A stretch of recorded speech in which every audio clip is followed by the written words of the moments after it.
Hello, I am here to read you chapters 7 through 12 of Charlie and the Chocolate Factory.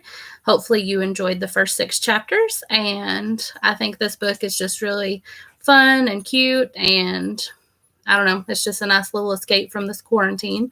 So, I will go ahead and read the next 6 chapters for you. And I have to pull it up on another screen, so I may be looking sideways a little bit. All right, so Charlie's birthday. "Happy birthday," cried the 4 old grandparents as Charlie came into their room early the next morning. Charlie smiled nervously and sat down on the edge of the bed. He was holding his present, his only present, very carefully in his 2 hands. "Wonka's Whipple Scrumptious Fudge Mallow Delight," it said on the wrapper. The 4 old people, 2 at the end of the bed, propped themselves up on their pillows and stared with anxious eyes at the bar of chocolate in Charlie's hands. Mr. and Mrs. Bucket came in and stood at the foot of the bed, watching Charlie. The room became silent. Everybody was waiting now for Charlie to start opening his present. Charlie looked down at the bar of chocolate. He ran his fingers slowly back and forth along the length of it, stroking it lovingly, and the shiny paper wrapper made little sharp, crackly noises in the quiet room. Then Mrs. Bucket said gently, "You mustn't be too disappointed, my darling, if you don't find what you're looking for underneath that wrapper. You really can't expect to be as lucky as all that." "She's quite right," Mr. Bucket said. Charlie didn't say anything. "After all," Grandma Josephine said, "in the whole wide world there are only 3 tickets left to be found. The thing to remember," Grandma Georgina said, "is that whatever happens, you'll still have the bar of chocolate." And remember, chocolate was his favorite. "Wonka's Whipple Scrumptious Fudge Mallow Delight," cried Grandpa George. "It's the best of them all. You'll just love it." "Yes," Charlie whispered, "I know." "Just forget all about those golden tickets and enjoy the chocolate," Grandpa Joe said. "Why don't you do that?" They all knew it was ridiculous to expect this one poor little bar of chocolate to have a magic ticket inside it, and they were trying as gently and kindly as they could to prepare Charlie for the disappointment. But there was one other thing that the grown-ups also knew, and it was this, that however small the chance might be of striking lucky, the chance was there. The chance had to be there. This particular bar of chocolate had as much chance as any other of having a golden ticket, and that was why all the grandparents and parents in the room were actually just as tense and excited as Charlie was, although they were pretending to be very calm. "You'd better go ahead and open it up, or you'll be late for school," Grandpa Joe said. "You might as well get it over with," Grandpa George said. "Open it, my dear," Grandma Georgina said. "Please open it. You're making me jumpy." Very slowly, Charlie's fingers began to tear open one small corner of the wrapping paper. The old people in the bed all leaned forward, craning their scraggy necks. Then suddenly, as though he couldn't bear the suspense any longer, Charlie tore the wrapper right down the middle, and onto his lap there fell a light brown, creamy-colored bar of chocolate. There was no sign of a golden ticket anywhere. "Well, that's that," Grandpa Joe said brightly. "It's just what we expected." Charlie looked up. 4 kind old faces were watching him intently from the bed. He smiled at them, a small, sad smile, and then he shrugged his shoulders and picked up the chocolate bar and held it out to his mother and said, "Here, Mother, have a bit. We'll share it. I want everybody to taste it." "Certainly not," his mother said, and the others all cried, "No, no, we wouldn't dream of it. It's all yours." "Please," begged Charlie, turning round and offering it to Grandpa Joe, but he nor anyone else would take even a tiny bit. "It's time to go to school, my darling," Mrs. Bucket said, putting an arm around Charlie's skinny shoulders. "Come on, or you'll be late." Chapter 8. 2 more golden tickets found. That evening, Mr. Bucket's newspaper announced the finding of not only the 3rd golden ticket, but the 4th as well. "2 golden tickets found today," screamed the headlines. "Only 1 more left." "All right," said Grandpa Joe when the whole family was gathered in the old people's room after supper. "Let's hear who found them." "The 3rd ticket," read Mr. Bucket, holding the newspaper up close to his face because his eyes were bad and he couldn't afford glasses. "The 3rd ticket was found by a Miss Violet Beauregard." There was a great excitement in the Beauregard household when our reporter arrived to interview the lucky young lady. Cameras were clicking and flash bulbs were flashing and people were pushing and jostling and trying to get a bit closer to the famous girl. And the famous girl was standing on a chair in the living room, waving the golden ticket madly at arm's length, as though she were flagging a taxi. She was talking very fast and very loudly to everyone, but it was not easy to hear all that she said because she was chewing so ferociously upon a piece of gum at the same time. "I'm a gum chewer normally," she shouted, "but when I heard about this These ticket things of Mr. Wonka's, I gave up gum and started on chocolate bars in the hope of striking lucky. Now, of course, I'm back on gum. I just adore gum. I can't do without it. I munch it all day long, except for a few minutes at mealtimes when I take it out and stick it behind my ear for safekeeping. To tell you the truth, I simply wouldn't feel comfortable if I didn't have that little wedge of gum to chew on every moment of the day. I really wouldn't. My mother says it's not ladylike and it looks ugly to see a girl's jaw going up and down like mine do all the time. But I don't agree. And who's she to criticize anyway? Because if you ask me, I'd say that her jaws are going up and down almost as much as mine are just from yelling at me every minute of the day. Now, Violet, Miss Beauregard said from a far corner of the room where she was standing on the piano to avoid being trampled by the mob. All right, Mother, keep your hair on, Miss Beauregard shouted. And now, she went on, turning to the reporters again, it may interest you to know that this piece of gum I'm chewing right at this moment is one I've been working on for over 3 months solid. That's a record. That is, it's beaten the record held by my best friend, Miss Cornelia Princemetal, and she was furious. It's my most treasured possession now, this piece of gum is. At night, I just stick it on the end of the bedpost, and it's good as ever in the mornings. A bit hard at first, maybe, but it soon softens up again, and I've given it a few good chews. Before I started chewing for the world record, I used to change my piece of gum once a day. I used to do it in our lift on the way home from school. Why the lift? Because I like sticking the gooey piece that I'd finished with onto one of the control buttons. Then the next person who came along and pressed the button got my old gum on the end of his or her finger. Ha ha. And what a racket they kicked up, some of them. You've got the best results with women who have expensive gloves on. Oh, yes. I'm thrilled to be going to Mr. Wonka's factory, and I understand that afterwards he's going to give me enough gum to last me for the rest of my whole life. Whoopee! Hooray! Beastly girl, said Grandma Josephine. Despicable, said Grandma Georgina. She'll come to a sticky end one day chewing all that gum. You see if she doesn't. And who got the 4th golden ticket? Charlie asked. Now let me see, said Mr. Bucket, peering at the newspaper again. Ah, yes, here we are. The 4th golden ticket, he read, was found by a boy called Mike Teavee. Another bad lot, I'll be bound, muttered Grandma Josephine. Don't interrupt, Grandma, said Mrs. Bucket. The Teavee household, said Mr. Bucket, going on with his reading, was crammed like all the others with excited visitors when our reporter arrived. But young Mike Teavee, the lucky winner, seemed extremely annoyed by the whole business. Can't you fools see I'm watching television? He said angrily. I wish you wouldn't interrupt. The 9-year-old boy was seated before an enormous television set with his eyes glued to the screen, and he was watching a film in which one of the bunch of gangsters was shooting up another bunch of gangsters with machine guns. Mike Teavee himself had no less than 18 toy pistols of various sizes hanging from belts around his body, and every now and again he would leap up into the air and fire off half a dozen rounds from one or the other of these weapons. Quiet, he shouted when someone tried to ask him a question. Didn't I tell you not to interrupt? This show's an absolute whiz-banger. It's terrific. I watch it every day. I watch all of them every day, even the rotten ones. When there's no shooting, I like the gangsters best. They're terrific, those gangsters, especially when they start pumping each other full of lead or flashing the old stilettos or giving each other 1, 2, 3 with their knuckle dusters. Gosh, what I wouldn't give to be doing that myself. It's the life, I tell you. It's terrific. That's quite enough, snapped Grandma Josephine. I can't bear to listen to it. Nor me, said Grandma Georgina. Do all children behave like this nowadays, like these brats we've been hearing about? Of course not, said Mr. Bucket, smiling at the old lady in the bed. Some do, of course. In fact, quite a lot of them do, but not all. And now there's only 1 ticket left, said Grandpa George. Quite so, sniffed Grandma Georgina. And just as sure as I'll be having cabbage soup for supper tomorrow, that ticket will go to some nasty little beast who doesn't deserve it. Chapter 9. Grandpa Joe Takes a Gamble. The next day, when Charlie came home from school and went to see his grandparents, he found only Grandpa Joe was awake. The other 3 were all snoring loudly. Shh, whispered Grandpa Joe, and he beckoned Charlie to come closer. Charlie tiptoed over and stood beside the bed. The old man gave Charlie a sly grin, and then he started rummaging under his pillow with one hand. And when the hand came out again, there was an ancient leather purse clutched in the fingers. Under the cover of the bedclothes, the old man opened the purse and tipped it upside down. Out fell a single silver 6pence. It's my secret hoard, he whispered. The others don't know I've got it. And now you and I are going to have one more fling at finding that last ticket. How about it, eh? But you'll have to help me. Are you sure you want to spend your money on that, Grandpa? Charlie whispered. Of course I'm sure, spluttered the old man excitedly. Don't stand there arguing. I'm as keen as you are to find that ticket.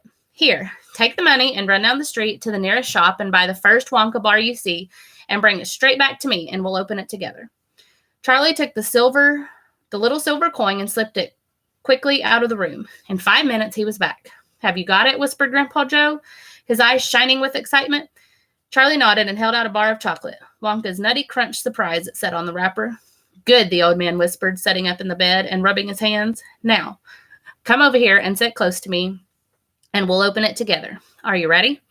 Yes, Charlie said. I'm ready. All right, you tear off the first bit. No, Charlie said. You paid for it. You do it all. The old man's fingers were trembling, most terribly as they fumbled with the wrapper. We don't have a hope, really, he whispered, giggling a bit. You do know we don't have a hope, don't you? Yes, Charlie, I know that. They looked at each other and both started giggling nervously. Mind you, said Grandpa Joe, there's just a teeny tiny chance that it might be the one. Don't you agree? Yes, Charlie said, of course. Why don't you open it, Grandpa? All in good time, my boy, all in good time.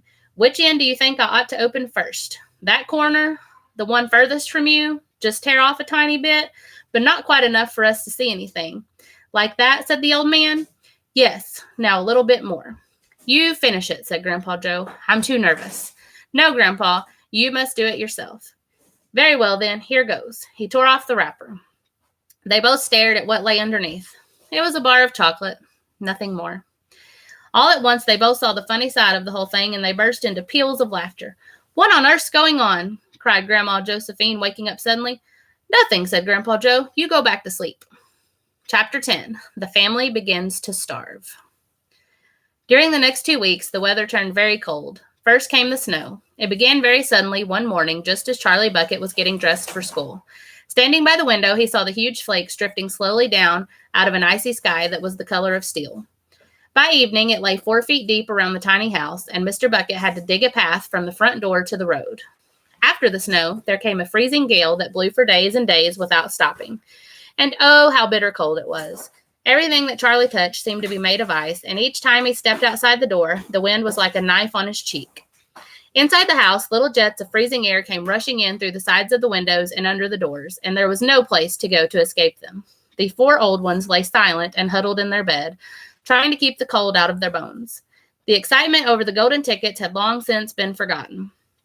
Nobody in the family gave a thought now to anything except the 2 vital problems of trying to keep warm and trying to get enough to eat. There is something about the very cold weather that gives one an enormous appetite. Most of us find ourselves beginning to crave rich, steaming stews and hot apple pies and all kinds of delicious warming dishes. And because we are all a great deal luckier than we realize, we usually get what we want, or near enough. But Charlie Bucket never got what he wanted because the family couldn't afford it. And as the cold weather went on and on, he became ravenously and desperately hungry. Both bars of chocolate, the birthday one and the one Grandpa Joe had bought, had long since been nibbled away. And all he got now were those thin, cabbagey meals 3 times a day. Then, all at once, the meals became even thinner. The reason for this was that the toothpaste factory, the place where Mr. Bucket worked, suddenly went bust and had to close down. Quickly, Mr. Bucket tried to get another job, but he had no luck. In the end, the only way in which he managed to earn a few pennies was by shoveling snow in the streets. But it wasn't enough to buy even a quarter of the food that 7 people needed. The situation became desperate. Breakfast was a single slice of bread for each person now, and lunch was maybe half a boiled potato. Slowly but surely, everybody in the house began to starve.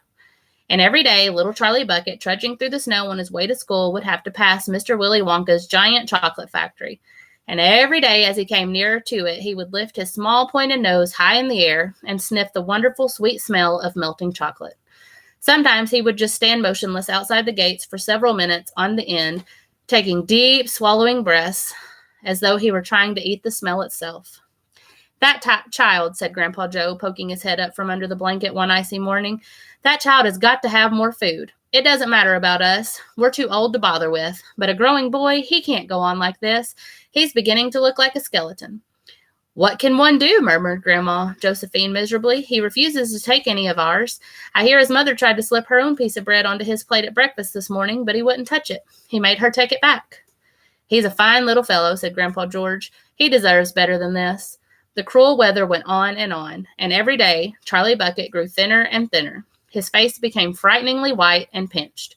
The skin was drawn so tightly over the cheeks that you could see the shapes of the bones underneath. It seemed doubtful whether he would go on much longer like this without becoming dangerously ill. And now, very calmly, with the curious wisdom that seemed to come so often to small children in times of hardship, he began to make little changes here and there in some of the things that he did so as to save his strength. In the mornings, he left the house 10 minutes earlier so that he could walk slowly to school without ever having to run. He sat quietly in the classroom during break, resting himself while the others rushed outdoors and threw snowballs and wrestled in the snow. Everything he did now, he did slowly and carefully to prevent exhaustion. Then one afternoon, walking back home with the icy wind in his face and incidentally feeling hungrier than he had ever felt before, his eye suddenly caught something silvery lying in the gutter in the snow. Charlie stepped off the curb and bent down to examine it. Part of it was buried under the snow, but he saw at once what it was. It was a 50-pence piece. Quickly, he looked around. Had somebody just dropped it? No, that was impossible because of the way part of it was buried. Several people were hurrying past him on the pavement, their chins sunk deep in the collars of their coats, their feet crunching in the snow. None of them was searching for any money. None of them was taking the slightest notice of a small boy crouching in the gutter. Then was it his, this 50 pence? Could he have it? Carefully, Charlie pulled it out from under the snow. It was damp and dirty, but otherwise perfect. A whole 50 pence. He held it tightly between his shivering fingers, gazing down at it. It meant one thing to him at that moment, only one thing. It meant food. Automatically, Charlie turned and began moving toward the nearest shop. It was only 10 paces away. It was a newspaper and stationery shop, the kind that sells almost everything, including sweets and cigars. And what he would do, he whispered quickly to himself, he would buy one luscious bar of chocolate and eat it all up, every bit of it, right then and there. And the rest of the money he would take straight back home and give to his mother. Chapter 11, The Miracle. Charlie entered the shop and laid the damp 50 pence on the counter. "One Wonka's Whipple Scrumptious Fudge Mallow Delight," he said, remembering how much he had loved that one he had had on his birthday. The man behind the counter looked fat and well-fed. He had big lips and fat cheeks and a very fat neck. The fat around his neck bulged out all around the top of his collar like a rubber ring. He turned and reached behind him for the chocolate bar. Then he turned back again and handed it to Charlie. Charlie grabbed it and quickly tore off the wrapper and took an enormous bite. Then he took another and another. And oh, the joy of being able to cram large pieces of something sweet and solid into one's mouth. The sheer blissful joy of being able to fill one's mouth with rich, solid food. "You look like you wanted that one, Sonny," the shopkeeper said pleasantly. Charlie nodded, his mouth bulging with chocolate. The shopkeeper put Charlie's change on the counter. "Take it easy," he said. It'll give you a tummy ache if you swallow it like that without chewing." Charlie went on wolfing the chocolate. He couldn't stop. And in less than half a minute, the whole thing had disappeared down his throat. He was quite out of breath, but he felt marvelously, extraordinarily happy. He reached out a hand to take the change. Then he paused. His eyes were just above the level of the counter. They were staring at the silver coins lying there. The coins were all 5-penny pieces. There were 9 of them altogether. Surely it wouldn't matter if he spent just one more. "I think," he said quietly, "I think I'll have just one more of those chocolate bars. The same kind as before, please." "Why not?" the fat shopkeeper said, reaching behind him again and taking another Whipple Scrumptious Fudge Mallow Delight from the shelf. He laid it on the counter. Charlie picked it up and tore off the wrapper. And suddenly, from underneath the wrapper, there came a brilliant flash of gold.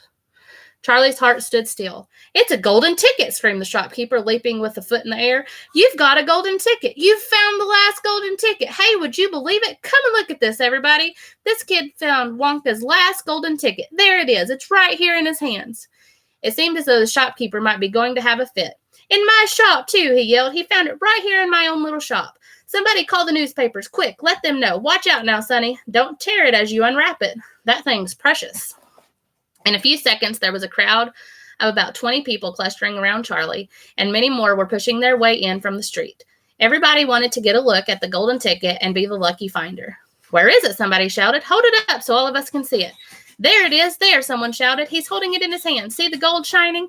"How did he manage to find it? I'd like to know," a large boy shouted angrily. 20 bars a day I've been buying for weeks and weeks." Think of all the free stuff he'll be getting, too, another boy said enviously. A lifetime supply. He'll need it, the skinny little shrimp, a girl said, laughing. Charlie hadn't moved. He hadn't even unwrapped the golden ticket from around the chocolate. He was standing, very still, holding it tightly, with both hands, while the crowd pushed and shouted all around him. He felt quite dizzy. There was a peculiar floating sensation coming over him as though he were floating up in the air like a balloon. His feet didn't seem to be touching the ground at all. He could hear his heart thumping away loudly somewhere in his throat. At that point, he became aware of a hand resting lightly on his shoulder, and when he looked up, he saw a tall man standing over him. Listen, the man whispered. I'll buy it from you. I'll give you 50 pounds. How about it, eh? And I'll give you a new bicycle as well, okay? Are you crazy? Shouted a woman who was standing equally close. Why, I'd give him 200 pounds for that ticket. You want to sell that ticket for 200 pounds, young man? That's quite enough of that, the fat shopkeeper shouted, pushing his way through the crowd and taking Charlie's firmly by the arm. Leave the kid alone, will you? Make way there. Let him out. And to Charlie, he led him out the door, and he whispered, Don't you let anybody have it. Take it straight home quickly before you lose it. Run all the way and don't stop until you get there. You understand? Charlie nodded. You know something, the fat shopkeeper said, pausing a moment and smiling at Charlie? I have a feeling you needed a break like this. I'm awfully glad you got it. Good luck to you, Sonny. Thank you, Charlie said, and off he went, running through the snow as fast as his legs would go. And he flew past Willy Wonka's chocolate factory. He turned and waved at it and sang out, I'll be seeing you. I'll be seeing you soon. And 5 minutes later, he had arrived at his own home. Chapter 12. What it said on the golden ticket. Charlie burst through the front door shouting, Mother, Mother, Mother. Mrs. Bucket was in the old grandparents' room serving them their evening soup. Mother, yelled Charlie, rushing in on them like a hurricane. Look, I've got it. Look, Mother, look, the last golden ticket. It's mine. I found some money in the street, and I bought 2 bars of chocolate, and the second one had the golden ticket, and there were crowds of people all around me wanting to see it. And the shopkeeper rescued me, and I ran all the way home, and here I am. It's the 5th golden ticket, Mother. I've found it. Mrs. Bucket simply stood and stared, while the 4 old grandparents, who were sitting up in bed, balancing bowls of soup on their laps, all dropped their spoons with a clatter and froze against their pillows. For about 10 seconds, there was absolute silence in the room. Nobody dared to speak or move. It was a magic moment. Then very softly, Grandpa Joe said, You're pulling our legs, Charlie, aren't you? You're having a little joke? I am not, cried Charlie, rushing up to the bed and holding out the large and beautiful golden ticket for him to see. Grandpa Joe leaned forward and took a close look, his nose almost touching the ticket. The others watched him, waiting for the verdict. Then very slowly, with a slow and marvelous grin spreading all over his face, Grandpa Joe lifted his head and looked straight at Charlie. The color was rushing to his cheeks, and his eyes were open wide, shining with joy. And in the center of each eye, right in the very center, in the black pupil, a large spark of wild excitement was slowly dancing. Then the old man took a deep breath, and suddenly, with no warning whatsoever, an explosion seemed to take place inside of him. He threw up his arms and yelled, Yippee! And at the same time, his long, bony body rose up out of the bed, and his bowl of soup went flying into the face of Grandma Josephine, and all in one fantastic leap, this old fellow of 96 and a half, who hadn't been out of bed these last 20 years, jumped to the floor and started doing a dance of victory in his pajamas. Yippee! He shouted. 3 cheers for Charlie. Hip, hip, hooray. At this point, the door opened and Mr. Bucket walked into the room. He was cold and tired, and he looked it. All day long, he had been shoveling snow in the streets. Cripes, he cried. What's going on in here? It didn't take them long to tell what had happened. I don't believe it, he said. It's not possible. Show him the ticket, Charlie, shouted Grandpa Joe, who was still dancing around the floor like a dervish in his striped pajamas. Show your father the 5th and last golden ticket in the world. Let me see it, Charlie, Mr. Bucket said, collapsing into a chair and holding out his hand. Charlie came forward with the precious document. It was a very beautiful thing, this golden ticket, having been made, so it seemed, from a sheet of pure gold hammered out almost to the thinness of paper. On one side of it, printed by some clever method in jet black letters, was the invitation itself from Mr. Wonka. Read it aloud, said Grandpa Joe, climbing back into bed again at last. Let's all hear exactly what it says. Mr. Bucket held the lovely golden ticket up close to his eyes. His hands were trembling slightly, and he seemed to be overcome by the whole business. He took several deep breaths, then he cleared his throat and said, All right, I'll read it. Here we go. Greetings to you, the lucky finder of this golden ticket, from Mr. Willy Wonka. I shake you warmly by the hand. Tremendous things are in store for you. Many wonderful surprises await you. For now, I do invite you to come to my factory and be my guest for one whole day. You and all the others who are lucky enough to find my golden tickets. I, Willy Wonka, will conduct you around the factory myself, showing you everything that there is to see, and afterwards, when it is time to leave, you will be escorted home by a procession of large trucks. These trucks, I can promise you, will be loaded with enough delicious eatables to last you your entire household for many years. If at any time, therefore, after you should run out of supplies, you have only to come back to the factory and show this golden ticket, and I shall be happy to refill your cupboard with whatever you want. In this way, you will be able to keep yourself supplied with the tasty morsels for the rest of your life. But this is by no means the most exciting thing that will happen on the day of your visit. I am preparing other surprises that are even more marvelous and more fantastic for you and for all my beloved golden ticket holders. Mystic and marvelous surprises that will entrance, delight, intrigue, astonish, and perplex you beyond measure. In your wildest dreams, you could not imagine that such things could happen to you. Just wait and see. And now, here are your instructions. The day I have chosen for the visit is the first day of the month of February. On this day, and on no other, you must come to the factory gates at 10 o'clock sharp in the morning. Don't be late. And you are allowed to bring with you either one or two members of your own family to look after you and to ensure that you don't get into mischief. One more thing. Be certain to have this ticket with you. Otherwise, you will not be admitted. Signed, Willy Wonka. The first day of February, cried Mrs. Bucket, but that's tomorrow. Today is the last day of January. I know it is. Cripe, said Mr. Bucket. I think you're right. You're just in time, shouted Grandpa Joe. There's not a moment to lose. You must start making preparations at once. Wash your face, comb your hair, scrub your hands, brush your teeth, blow your nose, cut your nails, polish your shoes, iron your shirt, and for heaven's sake, get all that mud off your pants. You must be ready, my boy. You must get ready for the biggest day of your life. Now, don't overexcite yourself, Grandpa, said Mrs. Bucket, and don't fluster poor Charlie. We must all try to keep very calm. Now, the first thing to decide is this. Who is going to go with Charlie to the factory? I will, shouted Grandpa Joe, leaping out of bed once again. I'll take him. I'll look after him. You leave it to me. Mrs. Bucket smiled at the old man. Then she turned to her husband and said, How about you, dear? Don't you think you ought to go? Well, Mr. Bucket said, pausing to think about it. No, I'm not sure that I should, but you must. There's no must about it, my dear, Mr. Bucket said gently. Mind you, I'd love to go. It'll be tremendously exciting. But on the other hand, I believe that the person who really deserves to go most of all is Grandpa Joe himself. He seems to know more about it than we do, provided, of course, that he feels well enough. Yippee! Shouted Grandpa Joe, seizing Charlie by the hands and dancing round the room. He certainly seems well enough, Mrs. Bucket said, laughing. Yes, perhaps you're right after all. Perhaps Grandpa Joe should be the one to go with him. I certainly can't go myself and leave the other three old people all alone in bed for a whole day.